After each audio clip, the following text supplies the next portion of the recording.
U.S. President Donald Trump posted online on Monday, announcing what he called a new trade deal with India, with the U.S. cutting tariffs on Indian goods from 50% to 18%, in exchange for India agreeing to stop purchasing Russian oil and reducing its trade barriers to zero.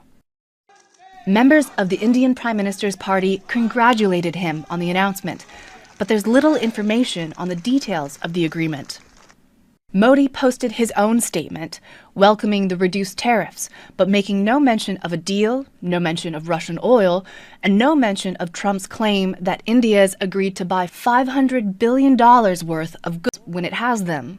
As soon as the final understanding of the deal is inked and the joint statement is finalized, technical processes are completed, full details will be shared.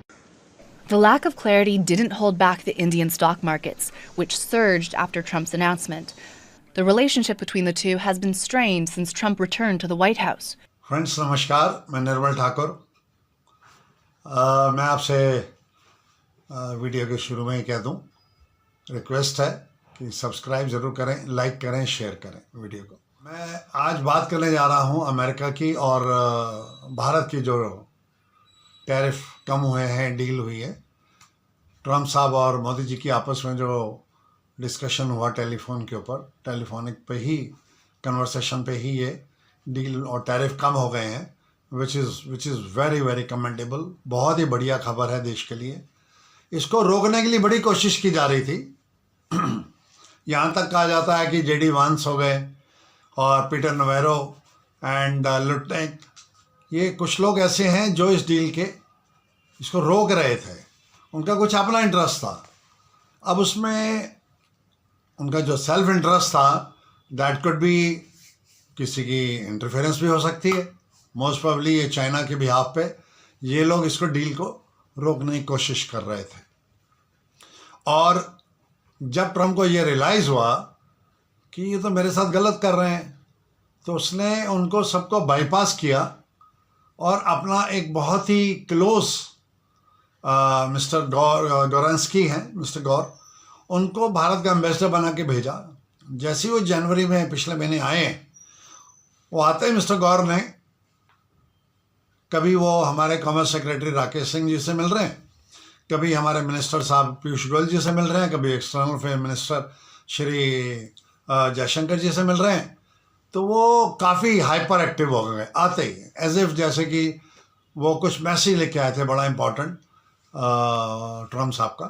और उन्होंने आते ही कह दिया कि Trump बहुत respect करते हैं भारत की, मोदी जी की, और वो भारत के साथ इस सेंचुरी में सबसे इम्पोर्टेंट अपना पार्टनर मानते हैं, जो कि एक बहुत बड़ी डिक्लेरेशन थी। आते ही उन्होंने जो दिया, उससे लगा कि ये बहुत पॉजिटिव माहौल बनने जा रहा है। और उसके बाद टेलीफोनिक कन्वर्सेशन अचानक होती है। यूरोपियन यूनियन डील का एक हफ्ता ही हुआ था और उसके अंदर अमेरिका की, ट्रम्प साहब की और भारत मोदी जी की आपस में टेलीफोनिक कन्वर्सेशन के ऊपर ही ये डील फाइनल हो गई है और इसके अंदर टैरिफ कम हो गए। और टैरिफ जो हैं 50% से 18% हो गए। कुछ लोग कंफ्यूज हैं कि 25 के 18 हुए या 50 के 18 हुए हैं। ये बेसिकली 50 के 18 हुए हैं। वजह यह है कि उन्होंने ट्रूथ स्पेशल में जो लिखा है मिस्टर ट्रम्प ने, उसमें यही लिखा है कि भारत जो है अब रशिया का ऑयल नहीं लेगा और वो वेनेजुएला से हमारा अमेरिका जिसको ट्रेड कर रहा है उस ऑयल को खरीदेगा। और माइंड यू, ये ट्रम्प साहब का वर्जन है। प्लीज़ ध्यान रखें इस बात को। ट्रम्प साहब के वर्जन तो बड़े आए पीछे कि मैंने पाकिस्तान की जंग रुकवा दी, इंडिया और पाकिस्तान की, मैंने रशिया और यूक्रेन की जंग रुकवा दी। इस तरह की बहुत सी वो बातें बोलते आए हैं। आपको सबको पता ही है कि उनके बोलने का मतलब कुछ समझ नहीं आता है कि how right he is actually. तो बोल देते हैं, उनको बस बोलना है, सुबह आना है, मीडिया को अपनी ओर खींचना है और वर्ल्ड में एक न्यूज़ घूमने लग जाती है कि ट्रम्प ने ये कहा, ट्रम्प ने ये कहा। तो ये हम तब तक उस बात को नहीं मानेंगे कि वेनेजुएला ऑयल और Russian oil and this and that, वो सारी बात जब तक कि मोदी जी की खुद ट्वीट ना आ जाए या बिल्कुल ऑथराइज्ड कोई स्पोक्स पर्सन हो जो आके इस चीज़ को डिक्लेयर करे भारत की ओर से, जब तक ये नहीं होता हम नहीं मानेंगे। वैसे जो हमारा एक्सपीरियंस है वो ये कहता है कि रशिया से ऑयल लेना बंद भारत ने नहीं किया और ना ही उनका करने का कोई विचार है, क्योंकि इस टैरिफ के कुछ घंटों के बाद ही ये जो ट्रूथ स्पेशल पे जो ट्रम्प का मैसेज आया, इमिडिएटली कुछ घंटों के बाद ही रशिया का एक मैसेज आ गया कि भारत ने हमें कोई ऐसी इंफॉर्मेशन नहीं दी है कि वो अब हमसे ऑयल नहीं लेंगे। 2025 यानी दिसंबर 25 तक की बात कर रहे हैं, Bharat 17 lakh barrel per day oil ले रहा था रशिया से। आज भी Bharat 12 lakh barrel per day ले रहा है, तो बंद नहीं हुआ है। तो इसलिए ट्रम्प की बातों में नहीं आना है हमने। और ट्रम्प के फॉलो करने वाले बहुत से लोग हैं जो नरेंद्र सरेंडर करके जो चिढ़ा रहे थे और ऊट पटांग बातें करते हैं, जो मुझे लगता है कि वो देश के हित में बात नहीं करते हैं। और अगर हम उन्हें देश के गद्दार बोलें तो गलत नहीं होगा, क्योंकि नरेंद्र सरेंडर कर ही नहीं सकते। नरेंद्र के आगे, मोदी जी के आगे सिर्फ और सिर्फ भारत का विकास और भारत का मान सम्मान है, जिसे वो किसी भी सूरत में मिट्टी में मिलाने को तैयार नहीं हैं। विपक्ष वाले फ्रस्ट्रेटेड हैं, गलत बातें करते हैं और गलत बोल बोल के वो ये चाहते हैं किसी तरीके से कुछ तो उनको फॉलोइंग मिले, कोई तो उनको, और वो इनका गलत इतना बोलते हैं कि लोग उनके साथ नहीं है, तभी इलेक्शन पे इलेक्शन में उनको हार मिले चली जा रही है। खैर फिलहाल विपक्ष नहीं, हम भारत की बात करेंगे और ट्रम्प साहब की बात करेंगे। देखिए ऐसा है कि अभी जो ट्रम्प साहब की बेसिकली क्या है कि he has been very erratic. उन्होंने कुछ नहीं पाया पिछले कुछ महीनों में। उन्होंने खाली ट्रेड को डिस्टर्ब किया है। ना तो भारत का फ़ायदा हुआ और ना ही अमेरिका के लोगों का फ़ायदा हुआ। बहुत से इंडस्ट्रीज बंद हो गई हैं, भारत के साथ नहीं, उन्होंने हर जगह ही ट्रेड को डिस्टर्ब कर दिया, क्योंकि उनको एक घमंड हो गया। पता नहीं उनको किसने समझा दिया कि अमेरिका जो है वर्ल्ड का सबसे बड़ा खरीदार है, बहुत बड़ी इकॉनमी है, और हम जो करेंगे दुनिया झुकेगी उसके आगे। ऐसा नहीं हुआ, उसके विपरीत हुआ। लोगों ने अपने ब्लॉक बना लिए। भारत, चाइना, रशिया ने मिलकर अपना RIC करके रिक करके एक अपना संगठन बनाया और उससे ट्रम्प वॉज वेरी डिस्टर्ब्ड। ये क्या हुआ, मैं तो इन सबको एक दूसरे के खिलाफ कर रहा था, ये तो सब एक दूसरे के साथ हो गए। पहली चोट ट्रम्प को वहाँ लगी और उसके बाद ट्रम्प को बहुत बड़ा झटका लगा जब भारत और UK की डील हो गई, FTA हो गया। भारत UAE की डील हो गई, FTA हो गया। और कई कंट्रीज़ के साथ, देशों के साथ भारत ने FTA कर लिया। अभी ब्राज़ील भी आ रहे हैं करने के लिए। और अभी हाल में चंद ही दिन पहले भारत और यूरोपियन यूनियन की FTA हुआ है। और ये कोई छोटी नहीं है, $28 ट्रिलियन का बिजनेस है। 25% ऑफ द वर्ल्ड इकॉनमी है वो। 33% ऑफ द टोटल इंटरनेशनल वो ट्रेड है। तो ये इतनी बड़ी चीज़ भारत के साथ यूरोपियन यूनियन ने किया और वो इतना गर्व फील कर रहे थे, प्राउड फील कर रहे थे।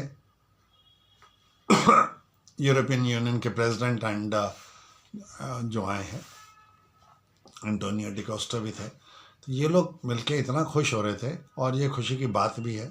उसमें 96-97% जो आइटम्स हैं वो 0% टैरिफ वो तो लागू है, क्योंकि FTA हो चुका है। वो उसको एक फाइनली उसका एक वो करना है, एक ऑफिशियल करना है उस डॉक्यूमेंट को, और उसके बाद वो स्टार्ट हो जाएगा। ट्रम्प साहब के साथ क्या है, अभी FTA नहीं हुआ है। हालांकि उन्होंने जो वो लिखा है अपना ट्रूथ स्पेशल में कि मैंने टैरिफ जो है वो कम कर दिए हैं, 50 से 18% कर दिए हैं भारत के, और ऑयल लेगा भारत, वेनेजुएला वाला लेगा, एक्सेट्रा एक्सेट्रा, जो सारी बातें हैं, रशियन ऑयल नहीं लेगा, एक्सेट्रा। और उसमें एक चीज़ उन्होंने ये भी कही है कि very soon I am sure the tariff is going to come down to 0। तो वो 18% को भी 0 पे करने वाले हैं, ऐसा वो उन्होंने ऑलरेडी डिक्लेयर कर दिया है। वो तभी होगा जब FTA हो जाएगा, फ्री ट्रेड एग्रीमेंट हो जाएगा भारत और अमेरिका का, तो वो ज़ीरो ही होगा। अब ये देखेंगे जैसे ही वो 0 होता है, इसका क्या मतलब है कि भारत का और अमेरिका का, जो अमेरिका, यूरोपियन यूनियन और ये सारा जो भी ट्रेड है, और भारत ने UK के साथ किया, UAE के साथ किया, 65% ऑफ द वर्ल्ड जो एक्सपोर्ट बिजनेस है, उस एक्सपोर्ट बिजनेस का 65% जो बिजनेस है वो अब भारत के साथ होगा 0% टैरिफ के ऊपर। तो भारत को कितनी एक्सेस मिली है? 20 से 25 ट्रिलियन डॉलर की मार्केट का एक्सेस मिला है एट 0% टैरिफ, जिसमें अप्रॉक्सीमेटली 10 ट्रिलियन डॉलर तो यूरोपियन यूनियन के साथ मार्केट मिलेगी, और 10 से 15 ट्रिलियन डॉलर जो है अमेरिका का, UK का, UAE का, और इस तरह की सारी कंट्रीज़ का जो भारत का फ्री ट्रेड हुआ है 0% पे। तो 20 से 25 trillion dollar in all Bharat को एक्सेस मिलने जा रहा है 0% टैरिफ। आप सोच सकते हैं कि भारत का कितना ग्रोथ होगा, डेवलपमेंट होगी, बिजनेस बढ़ेगा, एक्सपोर्ट बढ़ेगा। और कई कंट्रीज़ हैं जो भारत के साथ डॉलर में नहीं, भारतीय रुपयों में व्यापार कर रहे हैं। रशिया ऑलरेडी यही कर रहा है, चाइना के साथ ऑलरेडी हम यही कर रहे हैं। तो हम डॉलर पे भी हमारे निर्भर जो हम कम हो रहे हैं, और रुपए की वैल्यू हम बहुत स्ट्रॉन्ग कर रहे हैं, रुपए का बड़े इंपॉर्टेंस वर्ल्ड में मिलती जा रही है, ये भी हो रहा है। और जो टैरिफ, जो इस सारे खेल में भारत को कम से कम $50 बिलियन का टैरिफ बचेगा, which is a huge number. विपक्ष जो है वो कुछ भी उल्टी सीधी बातें कर रहे हैं, चाहते हैं किसी तरह पब्लिक भड़क जाए और इतनी अच्छी जो देश के हित की बात है उसके खिलाफ हो जाए, मतलब विरुद्ध हो जाए। लेकिन मैं समझता हूँ कि हम लोगों को विपक्ष की ओर ध्यान नहीं देना चाहिए, बिल्कुल ही वो देश के बिल्कुल हित में नहीं सोचते। भारत सरकार और उसके ऑफिशियल वर्जन तक हमें वेट करना चाहिए, उसके बाद ही सोचना चाहिए कि क्या हुआ, कैसे हुआ, और किसमें कितना कंसेशन हमने दिया, क्या है क्या नहीं। और मुझे पूरा भरोसा है भारत की सरकार पर कि इन्होंने किसानों के हित में बिल्कुल भी कोई समझौता नहीं किया होगा। Thank you. शेयर करें, लाइक करें और सब्सक्राइब करें। धन्यवाद। Bye bye. Головы сияют на маяке, они голоса этих ублюдков по пятам бегут за нами, погружены весенами, все колеса при глазами, ее взгляды без любого